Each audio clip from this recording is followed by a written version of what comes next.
तो अब तक आपने देखा कि भारत के राष्ट्रपति और सुप्रीम कोर्ट ऑफ इंडिया के मध्य जो संवैधानिक संकट सा दिख रहा है उसका आधार क्या था। तो उसका आधार था तमिलनाडु का घटनाक्रम। अब आगे बात करते हैं। तो आर्टिकल 143(1) के प्रावधानों का यूज करके यानी 143(1) का यूज करके president of India has asked 14 questions to the Supreme Court of India. Now, this particular reference was made during the tenure of the previous Chief Justice. यानी पिछले जो चीफ जस्टिस थे उनके कार्यकाल के अंतिम दिन या एक दिन पहले जस्टिस संजीव खन्ना जी के ये पूछा गया था। लेकिन जो अब उत्तर आएगा, जो वहां से इस पर एक अपना जवाब आएगा, वो जस्टिस गवई जी के नेतृत्व में इस समय सुप्रीम कोर्ट है। भारत के मुख्य न्यायाधीश जस्टिस गवई हैं। 52nd है ये। तो आइए देखते हैं कि वे कौन से 14 क्वेश्चंस हैं वो पूछे गए। लेकिन उसके पहले ये समझ लें कि आर्टिकल 143(1) क्या कहता है। तो हां, ये आर्टिकल 143 कहता है power of president to consult Supreme Court if at any time it appears to the president that a question of law or fact has arisen or is likely to arise. यानी कोई ऐसा महत्वपूर्ण विषय जो law से संबंधित हो या फैक्ट से संबंधित हो, जो या तो आ चुका हो या आने की संभावना हो। इस पर एक और बात ध्यान रखनी है कि उसका नेचर कैसा होना चाहिए, पब्लिक इंपॉर्टेंस का, दैट इज एक्सपीडियंट, बहुत आवश्यक हो। उसमें ओपिनियन किसका चाहिए हो, सुप्रीम कोर्ट का। तो कई बार जब भी संविधान की व्याख्या की बात होती है, संविधान के प्रश्न उत्पन्न होते हैं, तो सुप्रीम कोर्ट से बेहतर जवाब दे भी कौन पाएगा। He may refer the question to the court for the consideration and the court may after such hearing as it thinks fit report to the president its opinion thereon. तो क्या कह रहे हैं ये आर्टिकल का 143(1) क्या कह रहा है कि अगर प्रेसिडेंट को ऐसा लगता है कि कोई महत्वपूर्ण विषय, राष्ट्रीय महत्व का विषय आ गया है जिसमें सुप्रीम कोर्ट की राय आवश्यक है, तो वो उनसे राय मांगेंगे और सुप्रीम कोर्ट वह राय दे सकती है और एक हियरिंग होगी और उसके बाद जिस भी प्रकार से होगा वो जवाब आ जाएगा। इसके अगर क्लॉज 2 पर जाएं तो president may notwithstanding anything in the provision to article 131, तो 131 भी महत्वपूर्ण हो गया। 131 आर्टिकल सुप्रीम कोर्ट को ओरिजिनल ज्यूरिसडिक्शन देता है। यानी जब भी केंद्र और राज्य के बीच विवाद होगा या दो राज्यों के बीच कोई विवाद होगा, कोई विषय उत्पन्न होगा, तो सुप्रीम कोर्ट वो सीधे जा सकते हैं। यहां इसको भी समझना है कि अगर यह राज्य और केंद्र का विषय है तो आर्टिकल 131 के प्रावधान उसी केस में लागू होते हैं। लिखा हुआ है ना, the president may notwithstanding anything in the provision to article 131 refer a dispute of the kind mentioned in this article to the Supreme Court for opinion. यानी अगर कोई राज्य और केंद्र के मध्य कोई विषय है तो उसका भी वो भी राष्ट्रपति सुप्रीम कोर्ट को ओपिनियन के लिए भेज सकते हैं। ठीक बात है। यानी इससे संबंधित कोई विषय होता तो चूंकि ये विषय राज्य और केंद्र वाला है तो प्रेसिडेंट ने यह भी प्रोविजन आप समझिए कि उस रेफरेंस में यूज कर लिया। तो अब बात समझनी है। और यहां क्या कह रहा है, and the Supreme court shell after such hearing. जब भी शैल वर्ड यूज हो जाए तो आप ऐसा समझो कि ये अब बाइंडिंग हो गया है। As it thinks fit report to the president its opinion thereon. तो दोनों आर्टिकल मिलाकर पढ़ें तो यह लगभग निश्चित है कि जब प्रश्न पूछा गया है तो सुप्रीम कोर्ट को जवाब देना है। एक और बात समझिए कि जब अभी तक में जब भी राष्ट्रपति के द्वारा इस तरह का ओपिनियन मांगा गया है सुप्रीम कोर्ट से, तो दो विषय को छोड़कर दोनों टेक्निकल मैटर्स थे। एक बार तो राम मंदिर से संबंधित विवाद पर राष्ट्रपति जी ने पूछा था और ये 90 के शुरुआती दशक में वर्ष में भूल रहा हूं, ये प्रश्न पूछा गया था सुप्रीम कोर्ट से। तब सुप्रीम कोर्ट ने यह कह के मना कर दिया था ओपिनियन देने से कि चूंकि विवाद लंबित है ऑलरेडी, राम मंदिर बाबरी मस्जिद का जो विवाद था, राम जन्मभूमि का जो विवाद था, वो लंबित था, तो इस पर हम कोई भी ओपिनियन नहीं देंगे।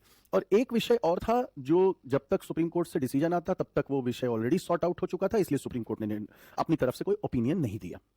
ठीक बात है। तो कुल मिला के मेरा कहना यह है कि अगर इन प्रावधानों को पढ़ें तो ऐसा लगता है कि सुप्रीम कोर्ट को निश्चित रूप से कोई ना कोई जवाब देना पड़ेगा, अपना एक ओपिनियन स्पष्ट करना पड़ेगा। ठीक बात है। हाँ, उस ओपिनियन को मानने के लिए राष्ट्रपति जी बाध्य नहीं है। आगे आप पढ़ेंगे तो यह बात आएगी अगले आर्टिकल में। लेकिन अभी बात है कि प्रेसिडेंट ने 14 क्वेश्चन सुप्रीम कोर्ट से पूछे और सुप्रीम कोर्ट को उस पर जवाब देना पड़ेगा। ठीक है। हालांकि भाई सुप्रीम कोर्ट है, उनका अपना हर जगह चलता है। तो यह बात है। अब आइए देखें कौन कौन से क्वेश्चन पूछे हैं राष्ट्रपति जी ने। तो राष्ट्रपति जी ने जो पहला क्वेश्चन पूछा है कि what are the constitutional options before a governor when a bill is presented to him under article 200 for assent. यानी सुप्रीम कोर्ट ने डायरेक्ट आर्टिकल 200 को डिफाइन करने को कह दिया है। सॉरी, प्रेसिडेंट ने डायरेक्ट सुप्रीम कोर्ट को आर्टिकल 200 को डिफाइन करने को कह दिया है। जैसा मैंने पहले भी बताया कि आपका गवर्नर के पास 3 ऑप्शंस हैं, उसी को प्रेसिडेंट ने पूछा है कि भाई बताइए कि गवर्नर के पास क्या 3 ऑप्शंस हैं, क्या वो विथहोल्ड नहीं कर सकते थे? और अगर वो उन्होंने विथहोल्ड किया है तो कॉन्स्टिट्यूशन के कौन से प्रोविजन का उन्होंने उल्लंघन किया है जिसको आपने सॉर्ट आउट करके और सीधा अपनी तरफ से अपनी तरफ से आपने कॉन्स्टिट्यूशनल प्रोविजंस की अवहेलना करते हुए खुद ही मान लिया कि बिल पास हो गया है। संभवतः इसी ओर इशारा है। आगे देखते हैं। तो पहला हो गया कि आप बताइए कि 200 क्या है, आर्टिकल 200 क्या है।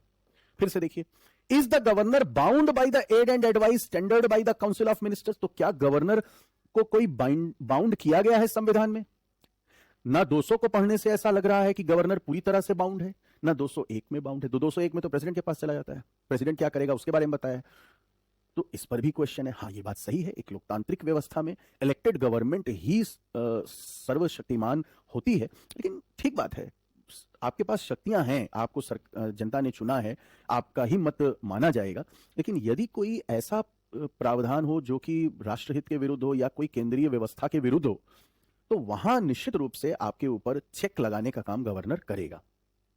तो इस बात को आप ऐसे भी समझो कि महामहिम राष्ट्रपति जी ने इस प्रोविजन पर क्लैरिटी मांग ली है सुप्रीम कोर्ट से कि क्या हर हाल में गवर्नर पूरी तरह से बाइंड कर दिया गया है कि जो काउंसिल ऑफ मिनिस्टर्स कहेंगे वही गवर्नर करेगा? क्या उसकी डिस्क्रिशनरी पावर पूरी तरह से कर्टेल्ड है या खत्म है? जबकि 200 पढ़ने पर ऐसा लगता है कि डिस्क्रिशनरी पावर बहुत ज्यादा है गवर्नर के पास, इनफैक्ट कई बार राष्ट्रपति से भी अधिक डिस्क्रिशनरी पावर है। तो इसको भी थोड़ा सा हम लोगों को समझना है, यह भी पूछा है और देखते हैं क्या इंटरेस्टिंग जवाब वहां से आता है। फिर आगे देखते हैं, is the exercise of constitutional discretion by the governor under article 200 justiciable है? कैसा डिस्क्रिशन यूज करेंगे, क्या उनका निर्णय होगा, क्या इस पर भी आप का इंटरफियरेंस होगा? इस पर भी क्वेश्चन पूछा है। ठीक है, जब आगे ध्यान रखिएगा कि अपनी ड्यूटीज को एक्सरसाइज करने में गवर्नर और राष्ट्रपति जो भी कार्य करते हैं वो कोर्ट में क्वेश्चन नहीं हो सकता है। आर्टिकल 361 है, अभी आगे देखिएगा ये मैटर आएगा। ये देखिए अगला है, ये is article 361 of the constitution, जो कि immunity given to the president and governors from legal action while in office. तो हम जो भी कोई ड्यूटी अपनी डिस्चार्ज करने में जो भी एक्शन लेंगे वो कोर्ट में क्वेश्चन नहीं है, ये आर्टिकल 361 कहता है। इट इज, अब ये कह रहा है, is article 361 of the constitution an absolute bar to judicial review in relation to the actions of the governor under article 200? यानी कि आप ये समझो कि हम अपनी ड्यूटी डिस्चार्ज करने में जो काम करेंगे, क्या उस पर आप हमारे ऊपर कोर्ट में कोई प्रोनाउंसमेंट्स कर सकते हो? देखो एक बात समझो, इसको बहुत ज्यादा प्रेसिडेंट वर्सेस सुप्रीम कोर्ट समझने के बजाय ऐसे समझें कि कुछ ऐसे प्रश्न पूछे गए हैं जिससे हम संविधान को और बेहतर समझ पाएंगे। ठीक बात है।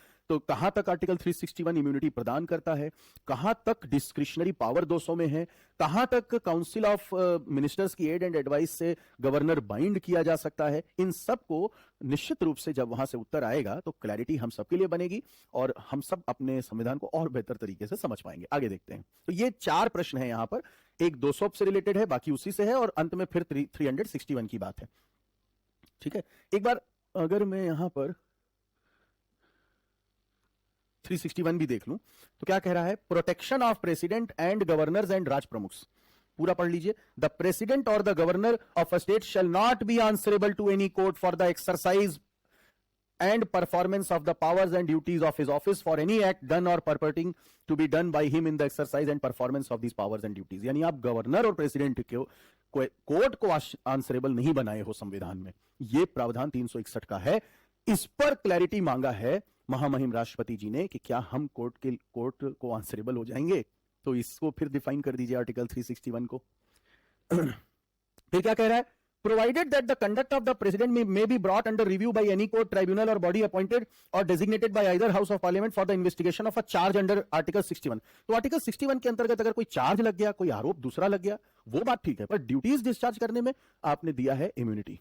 ठीक है, तो इस पर बातें हैं। फिर आगे इसी में no criminal proceedings can be started against president और गवर्नर, ये सारा चीजें हैं। अभी हम लोग इस विषय पर अभी आगे नहीं बढ़ेंगे, तो यहां इसको समझिएगा। अब देखिए अगला क्या प्रश्न है, 4 प्रश्न तो पहले ही डील हो गए। In the absence of any constitutionally prescribed time limit, word पर ध्यान दीजिएगा, टाइम लिमिट। तो चूंकि जजमेंट आया कि 3 महीना में डिसीजन दे दीजिए भैया, 3 महीने से अधिक समय मत लीजिए। Maximum of 3 months can be given to the president और the governor for giving assent to the bill. You can not withhold a bill beyond 3 months time limit. तो क्या ये टाइम लिमिट कहां लिखी हुई है, क्या है, एब्सेंट है? तो आपने 3 महीने का टाइम लिमिट कैसे डिसाइड कर लिया? 6 महीने क्यों नहीं किया, 10 दिन क्यों नहीं किया, 2 महीना क्यों नहीं किया, 1 महीना क्यों नहीं किया? ये सारे प्रश्न का जवाब देना पड़ेगा। अच्छा, is the exercise of the constitutional discretion by the president under article 201, मैंने पहले भी बताया है, dealing with the bills reserved by this justiciable, क्या इसको भी आप कोर्ट में क्वेश्चन करेंगे? अगला, can judicial orders impose timelines and manners of exercise of powers by the president, तो भी वही बात है कि टाइम लिमिट फिक्स करेंगे। सोचिए, खुद तो सुप्रीम कोर्ट में या कोर्ट्स में हमारे कोई केस चला जाए, आदमी की जान चली जाएगी, पर केस का निस्तारण नहीं होगा, इसकी संभावना बहुत अधिक है। ठीक है, बड़े बड़े मैटर्स पेंडिंग रह जाते हैं और ये सब चल रहा है। 80,000 से अधिक केस तो सुप्रीम कोर्ट में ही पेंडिंग है, और सुप्रीम कोर्ट में कुछ एक पूरा ऐसा लगता है जैसे एक कार्टलिंग सिस्टम चल रहा है, एक पूरा एक तंत्र स्थापित हो गया है कि 2-4 सीनियर मोस्ट जो लॉयर्स हैं, जो आप सब नाम जानते हैं, मैं नाम नहीं लूंगा, इनके पास एक तरह का एक सिस्टम बन गया है कि आप इनके पास जाइए और एक हेफ्टी अमाउंट आप देंगे, इनकी फीसेस लैक्स में है एक हियरिंग की, और उसके बाद सीधा आपका केस जज सुन लेंगे। जबकि एक आम आदमी हमारे आप जैसा अगर सुप्रीम कोर्ट केस लेके चला जाए तो पहले तो आप सीधे वहां जा नहीं पाएंगे, दूसरा आपका केस का नंबर कब आएगा इसका कोई गारंटी नहीं। लेकिन एक खास तंत्र स्थापित हो गया है जो सीधा चीफ जस्टिस के कोर्ट में चला जाता है, तो सीधे अपने कोर्ट में चला जाता है। आपने देखा होगा पिछले कुछ महीने पहले दिल्ली के लिकर स्कैम से रिलेटेड केस पर बार बार एक पॉलिटिशियन को के केसेस को हियर किया जा रहा था। ऐसा सामान्य रूप से हम सब लोगों के साथ क्यों नहीं होता है कि हमारा भी केस उसी त्वरित गति से देश की अदालतें सुन लें, तो थोड़ा सा हमारा न्याय तंत्र और बेहतर हो जाए। तो खुद तो कोई टाइम लिमिट नहीं है, 10 साल केस चल सकता है, और राष्ट्रपति को इन्होंने एक टाइम लिमिट दे दिया है। ये एक बड़ा इंपॉर्टेंट क्वेश्चन यहां से निकल कर आ रहा है। फिर अगला क्वेश्चन जो प्रेसिडेंट ने पूछा है, is the president required to take advice from the Supreme Court when a bill is reserved by a governor? मान लीजिए कि प्रेसिडेंट के पास कोई गवर्नर ने बिल भेज दिया है, तो क्या हम डिसीजन लेने के समय आपसे पूछेंगे, कंसल्ट करेंगे कि कितना समय हमको लगाना है, क्या डिसीजन लेना है? ठीक है, तो आप तो साइन करने का पावर भी रख लिए हैं, क्योंकि आपके साइन से ही चीजें हो जा रही हैं, गवर्नर और प्रेसिडेंट के साइन की जरूरत ही नहीं है। ठीक, फिर are decisions of the governor and the president under article 200 and 201 respectively justiciable at a stage prior to even the bill in question becoming a law? ये बड़ा इंटरेस्टिंग क्वेश्चन पूछा है प्रेसिडेंट ने कि भैया अभी एक्ट बना ही नहीं है, एक्ट बन जाए, उसका इंटरप्रिटेशन गलत हो सही हो वो बात तो ठीक है, वो कानून सब सही था गलत था उस पर केस चले वो बात ठीक है, पर अभी जो कानून बना ही नहीं, क्योंकि प्रेसिडेंट या गवर्नर ने साइन किया ही नहीं, गवर्नर ने साइन ही नहीं किया, तो जो अभी कानून बन ही नहीं पाया उस पर भी क्या केस चल सकता है, उस पर भी आपकी हियरिंग है। देखिए, are decisions of the governor and president under this respectively justiciable, अभी हम ले लेते डिसीजन तब तो बात ठीक है।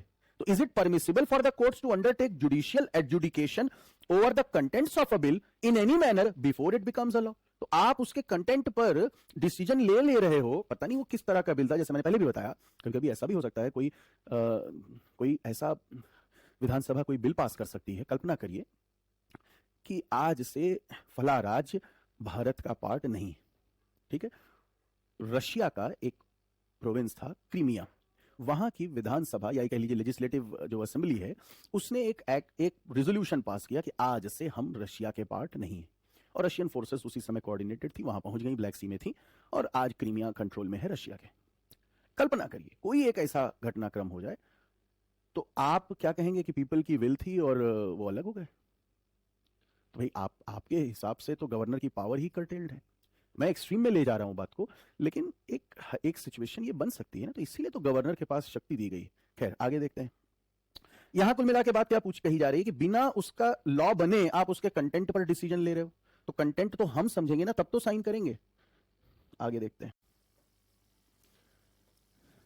Can the constitutional powers of the president governor be substituted by judicial order exercising article 142? अच्छा, सुप्रीम कोर्ट ने चूंकि आर्टिकल 32 का यूज किया गया था, तो मैंडमस वाली रिट को एक्टिवेट करके, मैंडमस माने एंड जस्टिस देने का पावर है सुप्रीम कोर्ट को, बहुत इमेंस पावर 142 देता है।